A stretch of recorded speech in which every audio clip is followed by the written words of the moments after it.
127,000 New Zealanders moved out of our country last year. That is one every 4 minutes, and almost 3 planes full of Kiwis leaving every single day. And that's a problem for the country's house prices, because with that many Kiwis going, that's 47,000 homes that New Zealand no longer needs every single year. That's like if the entire city of Invercargill packed their bags and moved to Australia twice. And that would be terrible, not only because the Aucklanders would miss their oysters, but because if you own property or you're thinking about buying, you're probably asking yourself, well, what happens to house prices when everyone leaves? Well, to answer that, we've got to find out where all of these Kiwis are going and why. And once we uncover how big of a deal this really is, then we can finally answer the big question: could your mates moving to Australia turn into a major property price crash? Well, the media are having a field day with this, with stories about economic refugees fleeing New Zealand, an exodus and a brain drain. So where are all of these New Zealanders going? Well, about 3 in 4 flying Kiwis end up in Australia, the vast majority of them, followed by the UK, the United States, and places like Canada and Singapore. So when we talk about a brain drain, we're mostly talking about New Zealanders moving across to Australia. And look, I get the appeal. Higher wages, stronger job market. You don't need a working visa. You just get up and go, and you're bound to be surrounded by friends. It might surprise you to know that the 4th largest city of New Zealand isn't Hamilton or Tauranga, it's Queensland in Australia. There are almost the same number of Kiwis living in this Australian state as there are in the city of Wellington. Even my own brother made the move, and it's pretty easy to see why. The last few years, they've been really rough in the land of the long white cloud. The Reserve Bank of New Zealand, they hiked interest rates by 5.25 percentage points to try and crush inflation. It worked, but it also tipped us into recession. The size of the economy per person has dropped. It's shrunk nearly 5% since 2022 in just 3 years. Now, that's a deeper per person recession than the global financial crisis. So on average, we're all getting poorer. Unemployment, well, that's jumped from 3.2% to over 5%. House prices, the national store of our wealth, that's down 18%. And according to HSBC, New Zealand had the largest economic contraction in the developed world in 2024. In fact, it got so bad that around the same time that they published that report, HSBC also gave up on New Zealand and shut down its retail banking business, at least on this side of the Tasman. So, yeah, I get why your mates are looking at flights to Sydney. In fact, I've got a mate who I was having dinner with the other night, and he said, Ed, I'm going to make the move across to Malaysia. And while we sat there having dinner, he said, it just feels so hard to get ahead over here in New Zealand. And with this many people leaving, it just feels like New Zealand's going down the gurgler. Which is why, as a property investor, I needed to know how this exodus could impact not just the country's property prices, but my property portfolio as well. And to do that, I did what I always do. I went looking at the data just to see how bad this really is. And that's when I started to change my mind, because there's a bit more to these numbers which the headlines often miss. You see, 127,000 Kiwis left last year, the highest number on record, and that's about 2.4% of our population. So 1 out of 41 Kiwis were gone in just the last year. So yeah, you probably do know a few people in your friend circle who have left. But once I dug into the data, I realized that we've actually seen worse before. I mean, New Zealand's population has exploded. Our last major brain drain crisis was in 2012. And back then, our population was much smaller, about 4.4 million people. Whereas today, we've grown by over 900,000. Today, our population is 5.3 million people. So we have added just under 1 million people over the last 15 or so years. But here's the twist. During our last brain drain crisis in 2012, 116,000 New Zealanders left the country in a single year. And because our population was much smaller back then, we actually lost a record 2.6% of the population, 1 in 38 people. So even though today we're talking about lots and lots of Kiwis leaving, we're actually losing a smaller share of our population today than we were over a decade ago. In fact, for most of the last 25 years, we've consistently lost between 2 and 2.5% of our population to other overseas countries. So this kind of level of New Zealanders leaving, it's nothing new. In fact, this is normal for us. We've been losing Kiwis to Australia since before I was born. But you still might be thinking, Ed, if this is kind of a normal level of Kiwis leaving, why does it feel so much worse this time? Well, there are 2 reasons for that. First, COVID created this big dam for our country. So during the pandemic, the airlines, they basically shut down. It was really hard to leave. And even if you could get out, it was almost impossible to get back in. Now, because of that, a whole heap of Kiwis who were living overseas, they decided to come home before the border closed.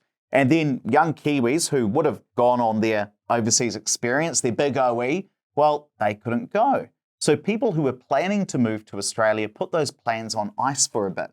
But now the dam has burst, all those delayed departures are happening at once, and the Kiwis who came home for COVID, they're free to leave again.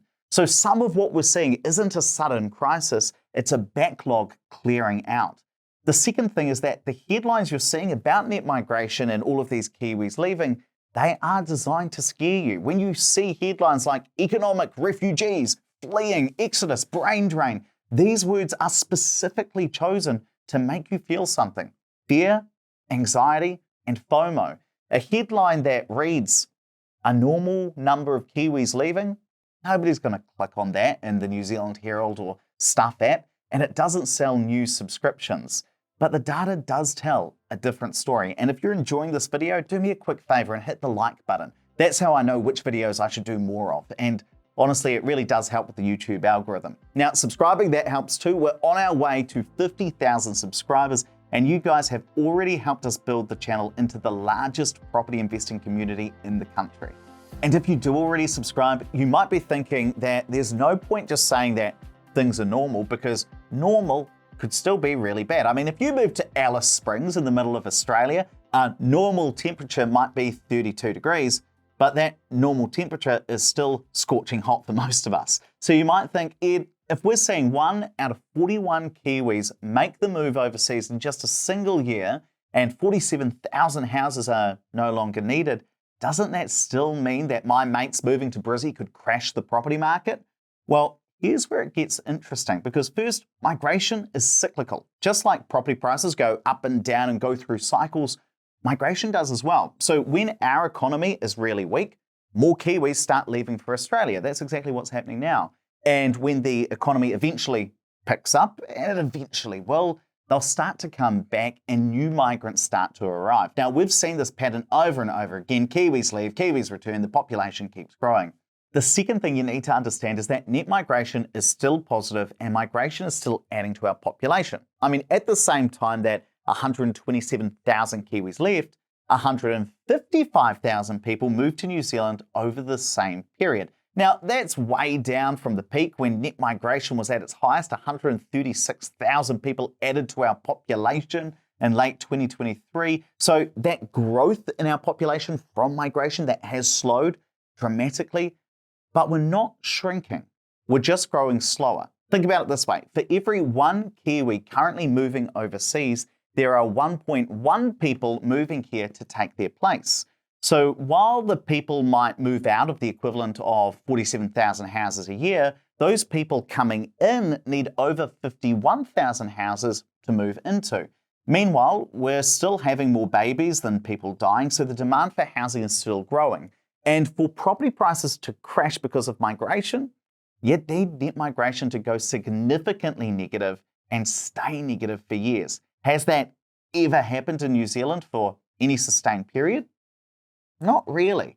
Now, the third thing you want to look at is what happened last time. So remember how I was talking about 2012, the last big brain drain crisis?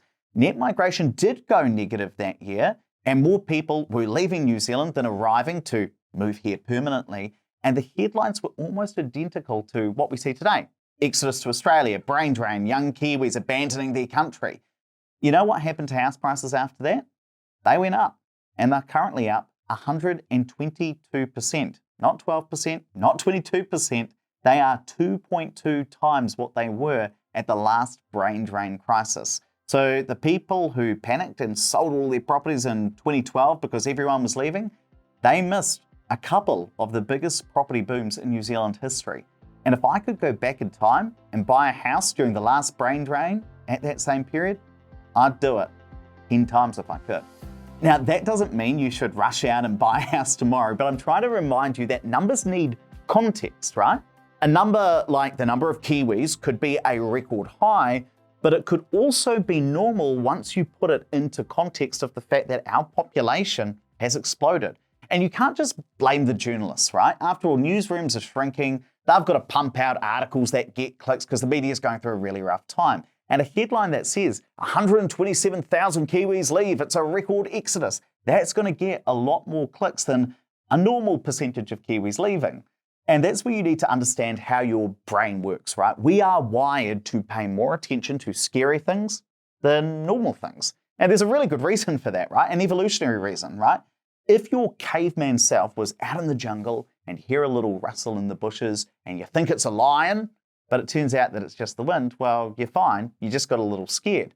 But if you hear a rustle in the bushes and you think it's just the wind and it turns out it's a lion, well, all of a sudden you're dinner. So our brains have evolved to overweight the scary stuff, the threats, the danger. And that makes sense when we're trying not to get eaten. But when it comes to investing, the same bias can work against you because you'll read 10 scary headlines about an exodus and you won't see the one article about the population still growing. Now, of course, I'm not saying don't read the news. I'm saying that this is a bias that you need to be aware of. And once you are aware of it and dig into some data, you might realize there's a bit more context than a 600-word article can give you. And that's really what this channel is about. Not telling you what to do, but giving you the numbers, the context, and letting you make up your own mind. Because headlines are designed to make you feel fear. Data is designed to help you make better decisions. And if you're watching this thinking, okay, Ed, I get it. The data looks better than the headlines might suggest, but I still don't know what to actually do next with my property portfolio. Well, that's exactly why I built the Opus Wealth Pathway. This is where you work with a financial advisor who helps you cut through the noise and decide what makes sense for you, your situation, your income, and your goals. Because it's one thing to know that the market's not crashing, it's another to know what to do about it. And if you want help figuring out your next move, the link's in the description to book a free session with my team. So what actually happens to property prices when everyone leaves New Zealand? Based on the data, it's not what the headlines want you to think, because the last time we had that brain drain panic, house prices doubled. Now, I'm not saying it'll happen exactly the same way again, but I know what I'd rather trust, the scary headline or the numbers. And if that makes you want to grow your portfolio, you need to watch this video where you'll learn how to use one house to buy 5 more. Tap the video on your screen and I'll see you in there.